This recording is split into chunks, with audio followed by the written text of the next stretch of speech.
Pakistani family reaction. कैसे हैं आप सब? मेरा नाम मैं नाना दी। यार भाई भारत ने कनाडा की मार कर रख दी है भाई। 800 कंपनियां भारत ने दिवालिया कर दी हैं यार। 800 कंपनियां वजह कनाडा क्या की। बोल रहे हो यार? ये कैसे भाई? इंडिया ने किया है वो कनाडा के साथ। 800 कंपनियां, हाँ एक भी नहीं, दो भी नहीं, 100 भी नहीं, 800।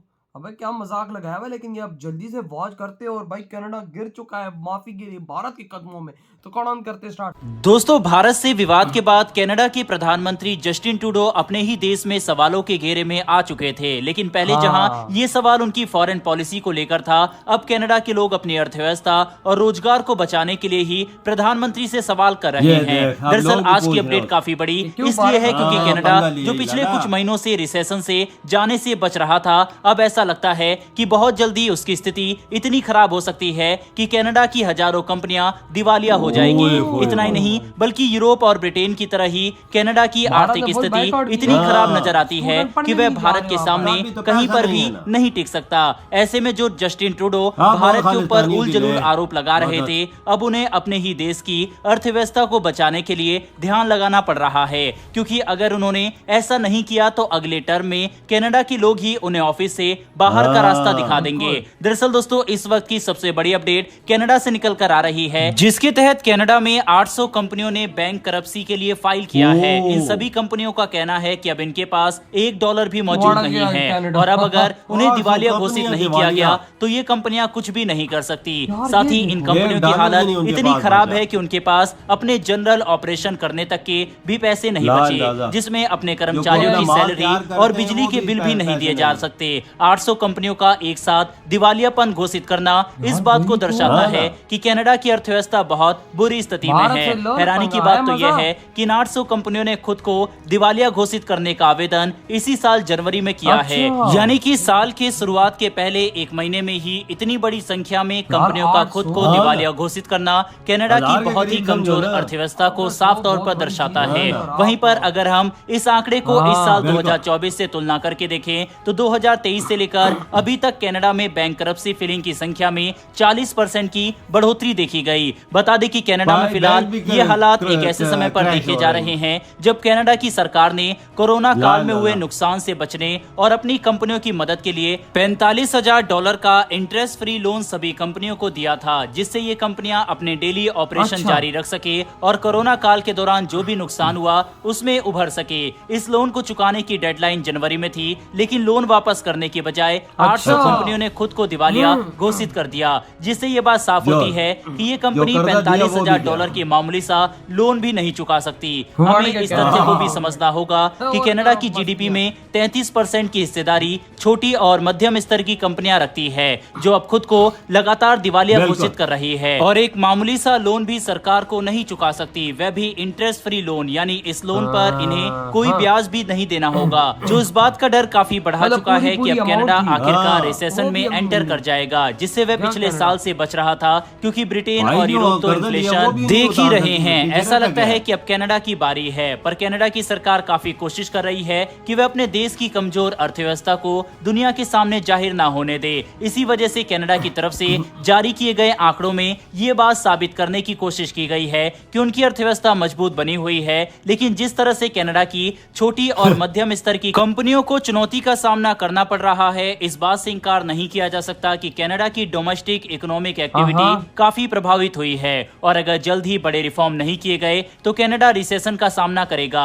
लेटेस्ट आंकड़ों की माने तो पिछले साल दिसंबर में कनाडा की अर्थव्यवस्था ने 0.3% की वृद्धि दिखाई, वहीं पर तीसरी तिमाही में 1.1% की गिरावट और चौथी तिमाही में 1.2% की बढ़ोतरी की संभावना है। बता दें कि आर्थिक मंदी यानी रिसेशन एक ऐसी स्थिति को कहा जाता है जिसमें किसी देश की अर्थव्यवस्था लगातार 2 तिमाहियों से नेगेटिव ग्रोथ रेट को हासिल कर रही हो। इसका मतलब है कि अगर कनाडा तीसरी तिमाही में 1.2% की वृद्धि रिकॉर्ड करता है तो कनाडा रिसेशन से बच जाएगा, जिसकी संभावना काफी कम नजर आती है। एक साथ 800 कंपनियों का खुद को दिवालिया घोषित करने का आवेदन देना ही इस तथ्य को साफ कर देता है कि कनाडा अर्थव्यवस्था के मामले में काफी कमजोर होता जा रहा है। हम इस बात को भी हाईलाइट करना चाहेंगे कि कनाडा की इकोनॉमी की यह स्थिति एक ऐसे वक्त पर हुई जब भारतीय छात्रों और वर्किंग प्रोफेशनल ने कनाडा की बजाय दूसरे देशों में जाना ज्यादा सही समझा और भारत से भाई कनाडा full जाने boycott वाले किया है। छात्रों की पढ़ने वाले संख्या में जा रहे भारी हैं, काम गिरावट करने वाले देखी जा जा रहे रही है, जिससे कनाडा को कई मिलियन डॉलर का नुकसान होगा और ये सब कुछ कनाडा में ओवरऑल इकोनॉमिक एक्टिविटी को बड़ा नुकसान पहुंचा रहा है। कुल मिलाकर समझने की कोशिश करें तो बिल्कुल कनाडा के यार। प्रधानमंत्री जस्टिन ट्रूडो ने अपने व्यक्तिगत फायदे के लिए कनाडा की इकोनॉमी और फॉरेन पॉलिसी को भारी नुकसान पहुंचा दिया है, जिसकी वजह से आज अगर वह चाहे तो भी बल्कि तबाह भारत कर से दिया। मदद नहीं मांग सकता और इसका बड़ा प्रभाव कनाडा को देखना पड़ रहा है। ऐसे में आपको किस क्या मुंह लगता से है कि क्या मांगेगा? कनाडा आर्थिक मंदी का दौर देखेगा किस या मुंह से मांगेगा भाई? अब वो कनाडा से है भाई, कनाडा भारत से मदद, क्योंकि भाई देखो भारत से पंगा लेने के बाद जब भारत ने अपना इनको भाई ताकत दिखाई, उसके बाद 800 कंपनियां दिवालिया हो इस गई। टाइम दिवालिया हो चुकी है यार। ये मैं कहता हूँ कि वर्ल्ड रिकॉर्ड है। 800 ये कंपनियां देश के एकदम अंदर भाई साहब वर्ल्ड रिकॉर्ड है कि एक ही बार भाई 800 कंपनियों ने अपने आप को दिवालिया घोषित किया, क्योंकि उनके पास $1 नहीं बचा। डॉलर कहाँ से आएगा? जब कनाडा चली भारतीयों पे रहा था, तो जब भारतीय ही अंदर नहीं आएंगे तो कनाडा चलेगा कहाँ से? बिल्कुल। भारतीय स्टूडेंट्स जा रहे थे, पैसा उनको दे रहे थे, पैसा आ रहा था, अब वो नहीं आएगा तो कनाडा कहाँ से चलेगा? देखो 2 से 3 महीनों के अंदर अंदर भारतीय स्टूडेंट्स ने बायकॉट किया और आज उसका रिजल्ट देखो कि 800 कंपनियों ने फुल ऑन फुल भाई साहब बोल दिया कि अब हमारे पास 1 टका नहीं रहा। इसका मतलब ये जो इंडिया से पंगा लेगा वो तबाह बर्बाद हो हम जाएगा। पाकिस्तानियों को देखो हाँ। कटोरा पूरी दुनिया में ले लेके मांग रहे हैं भीख। IMF के आगे हम लोग मुजरा कर रहे हैं हाँ। कि हमें कोई दे दे, लेकिन कोई देने को तैयार तैयार नहीं है, बिल्कुल। लेकिन आज कनाडा का वही हाल हम लोग देख रहे हैं जो पाकिस्तान का हुआ। वजह 800 कंपनियां, उनके पास पैसे भी नहीं है और जो लोन लिया था वो चुकाने के लिए भी पैसे नहीं है और जो मटेरियल तैयार करके लोगों को एक्सपोर्ट करना है वो भी नहीं है। आप अंदाजा लगा ना कितना बड़ा नुकसान है। ये है इंडिया से पंगा लेने का अंजाम। हाँ वही ना। और देखो कि 800 कंपनियों के कितने जो लेबर होगी वो पैसा इस टाइम निकल गई होगी। हाँ, वो तो टूटू को वही चाहे ना भाई, इकोनॉमी क्रैश वहां पर इस टाइम हो चुकी है। अब वो इंडिया के कदमों में कहां से आगे गिरे? दुनिया उस पे हंसेगी कि भाई तू अपने आप को शक्तिशाली देश कहता है। भाई जिस देश से तूने पंगा लिया तेरे में इतना दम नहीं था कि तू उसके आगे 1 साल टिक सके। तुझे उसने 3 महीनों के अंदर अंदर अपने कदमों के आगे झुका दिया और झुक तो गया कनाडा। कनाडा इस टाइम भारत के आगे झुक गया। तो भाई कनाडा वाला तुम्हें इतनी अकल नहीं थी, तुम लोगों ने हम पाकिस्तानियों का हाल भिखारियों का नहीं देखा जो तुम लोगों ने उनसे पंगा ले लिया।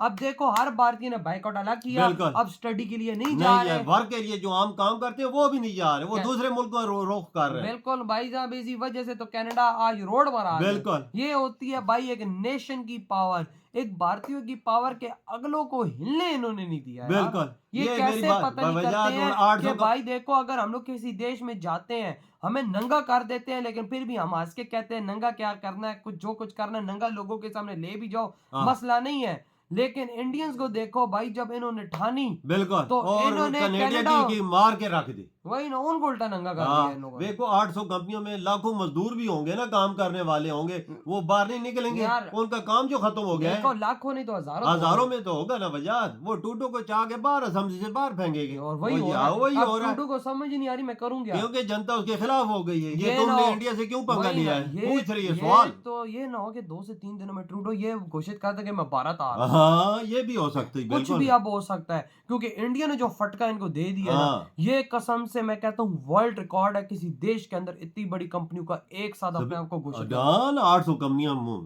थोड़ी तो नहीं है भैया, 100 भी नहीं है, 800। अबे 10 कंपनियां अगर किसी देश के अंदर बड़ी हो जाए ना तो वो काफी नुकसान होता है। इन्होंने तो 800 की है। तो यार आपके क्या थॉट है भाई इस वीडियो के बारे में? तेरी वीडियो खत्म कर देते हैं।